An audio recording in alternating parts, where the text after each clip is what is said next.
Welcome to Learn Polish Podcast, episode number 464. 464. You find all our episodes on learnpolishpodcast.com. We're on YouTube and Rumble, and you find the links in the podcast. And be sure to give us a thumbs up, 5-star rating, it really helps. Dzisiaj, co będziemy rozmawiamy? Jak mieć dobrą relację ze swoim tatą?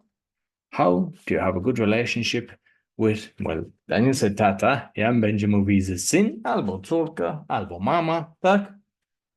Dobrze. How to have a good relationship. So first, get on your child's level. So I suppose that could be like on your level. Oczy do oczy, tak? I oczy? Oczy. I też jest like młoda, tak? Ja nie muszę być stale i myśleć stale. Ja musisz bawić się też, tak? To jest dobre. Następne, become a sportscaster. So na przykład, my zawsze graliśmy sport, tak? Ostatni podcast był od darts. Co to jest po polsku jeszcze raz? Rzutka. I gra futbol, i koszykówka, tak?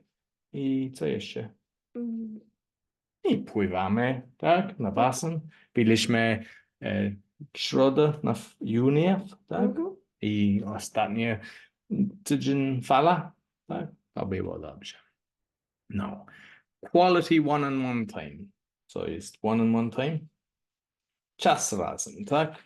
So, na przykład idziemy na kino, tak? Idziemy do kina. Do kina. Okej, przepraszam. Idziemy do Mandoria albo what's theme park? Energialandia, but what's the name in Polish? It's like theme park, yeah?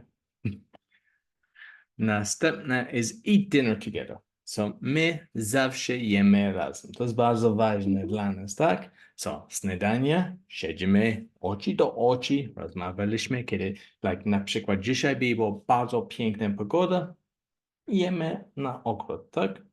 The garden. I na obiad też czasami Daniel pomoc mi, kiedy gotuje, tak? Ale bardzo rzadko, ale czasami i kilka razy gotuje dla mnie, tak? Raz moje życie, to jest bardzo dobrze. Ale lepsze niż nic, tak? And ostatni jest bedtime bonding. Na przykład czyta książkę, tak? Ja nie na noc czytam książkę, bo ja będę śpi szybko, tak? Kiedy ja leżę sobie, ale my czytamy razem dużo książki, tak? Na dzień, tak? I albo matematyka, o coś. To jest dobrze, tak? Co jeszcze robimy razem? To jest dobrze. Na przykład teraz będziemy na wakacje razem, tak? I byliśmy kilka lat temu za miesiąc na Estonię, tak? No to było bardzo dobrze.